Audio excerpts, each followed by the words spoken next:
Hello students, I am Chetan Pawar, Assistant Professor and Head Department of Botany at Gokhale Education Society's Arts, Commerce and Science College, Jawar, District Palghar.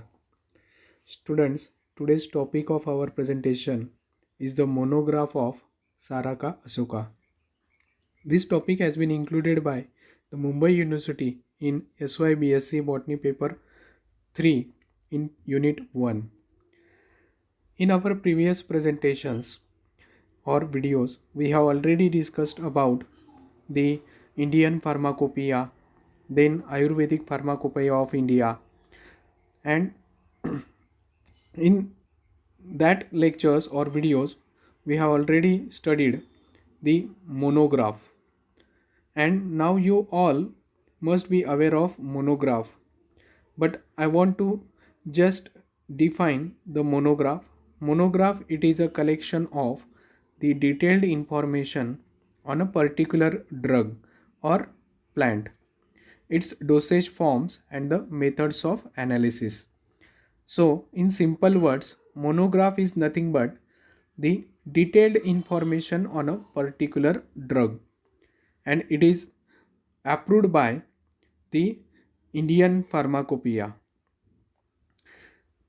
And the Indian Pharmacopoeia or Ayurvedic Pharmacopoeia of India is nothing but the collection of such a large number of monographs. In today's presentation, I am going to discuss about the monograph of Saraka Ashoka. Saraka Ashoka, in Marathi, we call this plant as Sitecha Ashok. This plant is native to India, Sri Lanka, Bangladesh and Myanmar. Here I would like to mention one more thing, that the Saraka Ashoka plant, which is a true Ashok, is different from the Polyalthia longifolia, which is a false Ashok. In Marathi we call it as a खोटा अशोक. म्हणजे आपल्या आजूबाजूला आपल्या गार्डन्समध्ये आपल्याला जे अशोकाचं plant बघायला भेटतं, जे उंच वाढतं, जे आपण ऑर्नामेंटल म्हणून आपल्या घराच्या आजूबाजूला किंवा गार्डन्समध्ये लावतो, तर ते ओरिजिनल किंवा ट्रू अशोक नाही आहे, तर ते आहे खोटा अशोक, फॉल्स अशोक, ज्याचं नाव आहे पॉलिॲल्थिया लॉन्जिफोलिया. तर आपण जे आज बघणार आहोत, ज्या प्लांटविषयी आपण आज माहिती घेणार आहोत, ज्याचा मोनोग्राफ आपण बघणार आहोत, तर ते प्लांट साराका अशोका म्हणजे सीतेचा अशोक, ज्याला इंग्लिशमध्ये ट्रू अशोक किंवा ओरिजिनल अशोक असं म्हटलं जातं. तर आपण याविषयी सुरुवात करूया. Ashoka consist of dried stem bark of Saraca Ashoka.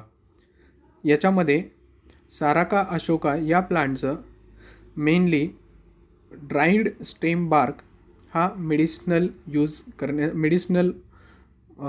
युजेससाठी वापरला जातो. This Saraca Ashoka, it is having a synonym of Saraca indica. Despite its name is not found wild in India but is native to Southeast Asia, while Saraka Ashoka is native to India, but Saraka indica is not found wild in India and it is native to Southeast Asia. Saraka Ashoka, it belongs to family Leguminosae and subfamily Cisalpinae. This plant is found in India in central and eastern Himalayas, western Ghats and Deccan. शोक means grief, ज्याला मराठीत आपण दुःख म्हणतो. and ashok means one that relieves pain and grief of women. म्हणजे शोक हरण करणारा अशोक. अशोक वृक्ष फार प्राचीन काळापासून प्रसिद्ध आहे. रामायणामध्ये रावणाने सीतेचे हरण करून ज्या वनात सीतेला ठेवले होते ते अशोकवन, आणि ज्या झाडाखाली सीतेला कैद करून ठेवले होते तो देखील अशोक वृक्षच होता.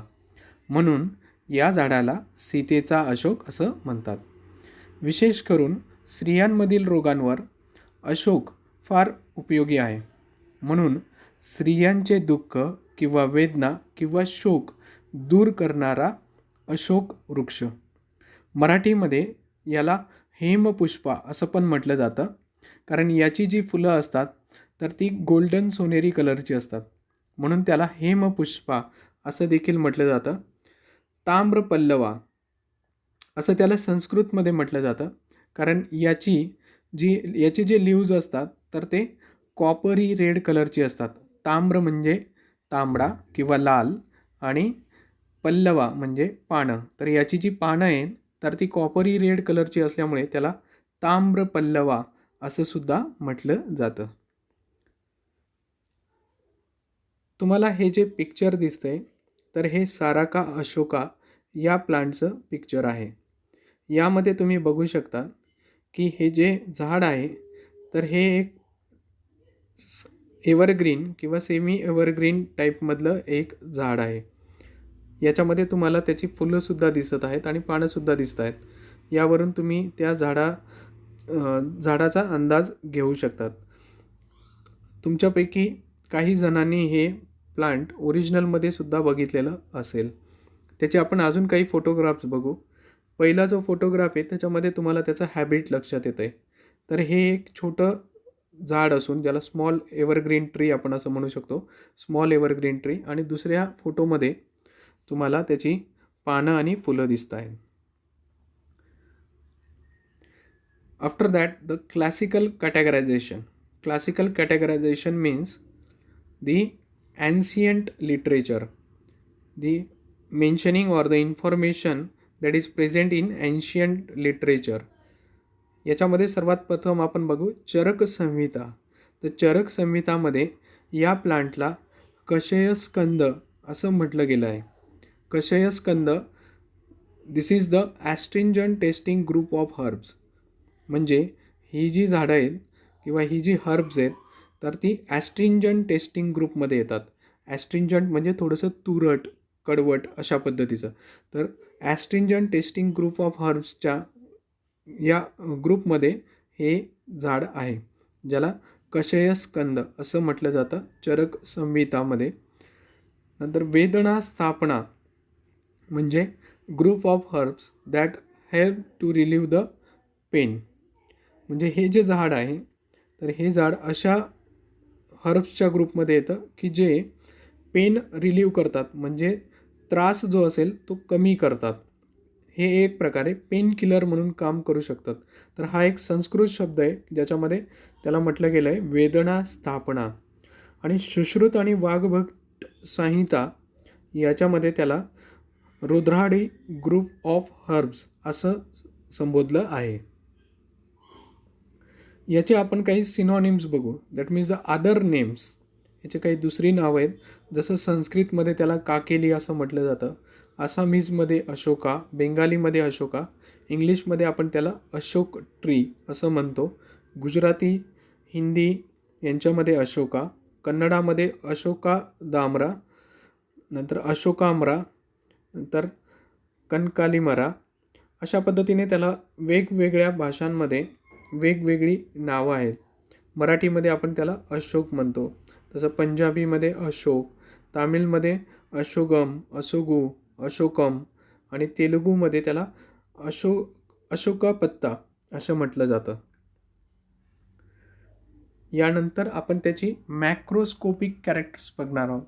मॅक्रोस्कोपिक कॅरेक्टर्स म्हणजे असे कॅरेक्टर्स की जे आपण आपल्या उघड्या डोळ्यांनी बघू शकतो. That means these characters can be visualised through the naked eyes.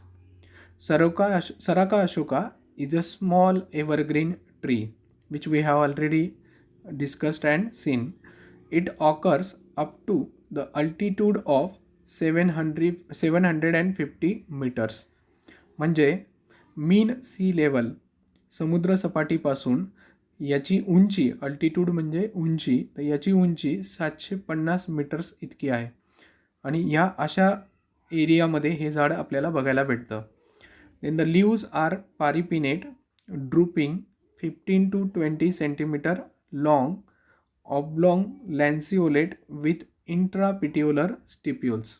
याची जी पानं आहेत तर ती paripinnate. This is a type of compound leaf paripinnate. Then it is a ड्रुपिंग.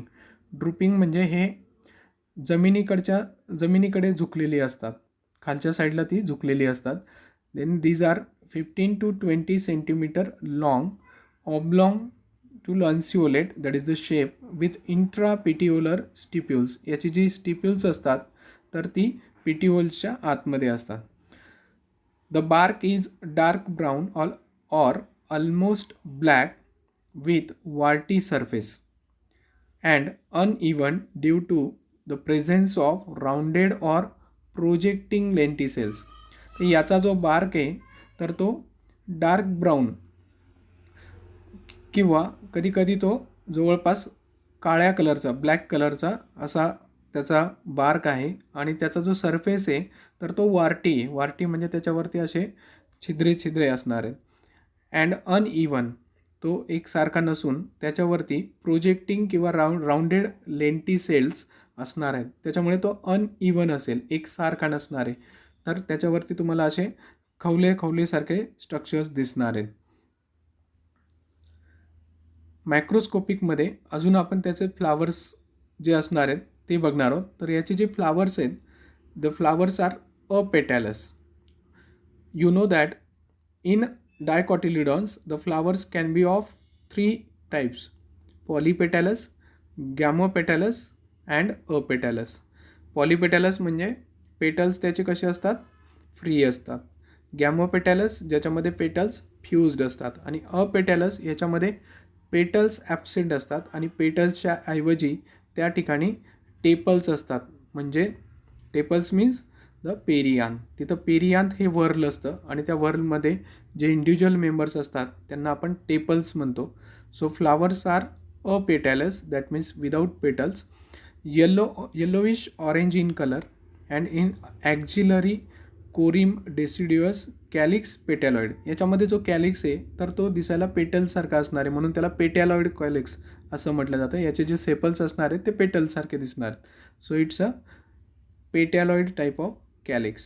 Then the stamens are 7 to 8 exerted, anthers purple, versatile. Then the ovary hairy and style is curved. The seeds are ellipsoid, oblong and compressed. तर हे असे त्याचे सर्व macroscopic characters असणारे जे आपल्याला आपल्या डोळ्यांनी बघता येऊ शकतात. आता याच्या कॉन्ट्रास्टमध्ये मायक्रोस्कोपिक कॅरेक्टर्स आपण बघणार आहोत. मायक्रोस्कोपिक कॅरेक्टर्स म्हणजे जे कॅरेक्टर्स बघण्यासाठी आपल्याला मायक्रोस्कोपची गरज असते, सूक्ष्म कॅरेक्टर्स आपण त्यांना म्हणू शकतो. तर याच्यामध्ये हे कॅरेक्टर स्टडी करण्यासाठी आपल्याला प्लांटचं सेक्शन घ्यावा लागतो आणि सेक्शन घेतल्यानंतर आतमधलं त्याचं आपण इंटरनल स्ट्रक्चर स्टडी करत असतो. So the transverse section of stem bark shows the periderm consisting of wide layer of cork, then radially flattened narrow cork cambium, then the secondary cortex wide with 1 or 2 continuous layers of the stone cells with many patches of sclerids. Parenchymatous tissue contains yellow masses and the prismatic crystals. Secondary phloem consists of phloem parenchyma, tubes with companion cells and phloem fibers occurring in groups, crystal fibers present. He G characters आहेत तर आपण जेव्हा याचं practical घेऊ तर त्यावेळेस आपण त्याविषयी स्टडी करू. Then the identity, purity and strength. The identity, purity and strength of a plant are as per the Ayurvedic Pharmacopoeia of India. And according to that, when the identity, purity and strengths are concerned, for Saraka Ashoka, the foreign matter is not more than 2%. Total ash content is not more than 11%. Then acid insoluble ash is not more than 1%, and alcohol, which is 90%, is not less than 15%. The water soluble extractive is not less than 11%. तर हे त्याचे identity, purity आणि strength हे standardise फॉर्ममध्ये दिलेले आहेत, ज्याच्यामध्ये foreign matter जे असेल, म्हणजे बाहेरून एखादा जेव्हा हे प्लांटपासून एखादा त्याचं मेडिसिनल ड्रग तयार केला जाईल, तर त्या ड्रगमध्ये जे फॉरेन मॅटर असेल तर ते 2% जास्त नसायला पाहिजे. नंतर या प्लांटमध्ये जे ॲश कंटेंट असेल, ॲश कंटेंट फाइंड आउट करण्यासाठी आपण मफेल फर्नेसचा वापर करत असतो, ज्याच्यामध्ये बार्क टाकल्यानंतर त्याच्यापासून आपल्याला ॲश कंटेंट समजतं. आणि हे जे ॲश कंटेंट मिळणार आहे साराका अशोकापासून, तर ते 11% जास्त नको असायला, असं आयुर्वेदिक फार्माकोपिया ऑफ इंडियानुसार सांगितलं गेलेलं आहे. आणि जर हे त्याच्यापेक्षा जास्त असेल तर ते प्युअर फॉर्ममध्ये नाही आहे, असं आपण त्याच्यापासून कन्क्लुजन घेऊ शकतो. Then the chemical constituents. Every medicinal plant, it is having some chemical constituents which are useful for the medicinal purposes. म्हणजे ते जे झाड असेल, कुठलंही मेडिसिनल झाड जर असेल तर त्या झाडामधले जे केमिकल कॉन्स्टिट्युएंट्स असतात तर हे त्या आजाराला किंवा त्या रोगाला बरं करत असतात. त्याच पद्धतीने साराका अशोका याच्यामध्ये पण केमिकल कॉन्स्टिट्युएंट आहेत. The bark contains the condensed tannins, catechol, sterol etcetera. Recently, one phenolic and another non-phenolic glycosides have been isolated. तर याच्यामध्ये हे सर्व प्रकारचे वेगवेगळ्या प्रकारचे केमिकल कॉन्स्टिट्युएंट्स आहेत, ज्याच्यामध्ये टॅनिन्स, कॅटेचॉल, स्टेरॉल, हेमॅटोझायलिन, नंतर ऑर्गॅनिक कॅल्शियम कंपाऊंड, देन किटोस्टेरॉल्स, तर असे वेगवेगळ्या प्रकारचे आणि फिनॉलिक, नॉन फिनॉलिक ग्लायकोसाइड्स हे सुद्धा याच्यामध्ये प्रेझेंट आहेत. Then the properties and action. The Saraca Ashoka, it shows the various type of the properties and it has the various actions. जर आपण आयुर्वेदामध्ये जर बघितलं तर त्यानुसार याच्यामध्ये it consist of the qualities, ज्याला आपण गुण असं म्हणतो. तर याच्यामध्ये जे गुण आहेत तर त्याच्यामध्ये लघु म्हणजे लाईट टू डायजेस्ट, म्हणजे ते पचण्यास सोपे आहेत किंवा पचण्यासाठी हलके आहेत. अँड वृक्ष म्हणजे ड्रायनेस, तर ते ड्राय असे असणारे वृक्ष, अशा पद्धतीचे त्याचे क्वालिटीज आहेत. नंतर त्याची जी टेस्ट आहे, ज्याला आपण रस म्हणतो, तर टेस्ट ही जी आहे तर ती astringent means kashaya and bitter means tikta, तर अशा पद्धतीची त्याची टेस्ट असणार आहे, astringent and bitter taste. Then the vipaka means taste conversion after digestion. तर डायजेशन झाल्यानंतर त्याची जी टेस्ट असणार आहे तर ती असणार आहे कटू म्हणजे कडवट, जी पंजंट टाईपमध्ये येणार आहे. अँड इट इज ऑफ वीर्य टाईप. वीर्य म्हणजे शीत, याचे जे वीर्य आहे तर ते कसं आहे, शीत म्हणजे कोल्ड पोटेन्सी असणारं हे वीर्य आहे. Then it has the effect on tridosha, ज्याच्यामध्ये वात, पित्त आणि कफ. तर आपल्या शरीरामध्ये असणारे हे जे त्रिदोष आहेत, वात, पित्त आणि कफ, याच्यामध्ये जे कफ आणि पित्त आहे त्याला बॅलन्स करण्याचं काम साराका अशोका करत असतं. So it balances kapha and pitta tridosha of the humans. Then the part used. या झाडाचा कुठला पार्ट वापरला जातो, तर यामध्ये स्टेम बार्क आणि सीड्स हे मेनली मेडिसिनल युजेससाठी वापरले जातात. तर सीतेच्या अशोकमधले स्टेम बार्क आणि त्याचे सीड्स, म्हणजे झाडाचं खोड जे असेल तर झाडाचं जे खोड आहे त्याची साल आणि बिया हे मेडिसिनल युजेससाठी वापरले जातात. The stem bark is usually used in decoction form, ज्याला काशयम असं म्हटलं जातं. तर डिकॉक्शन म्हणजे काढा.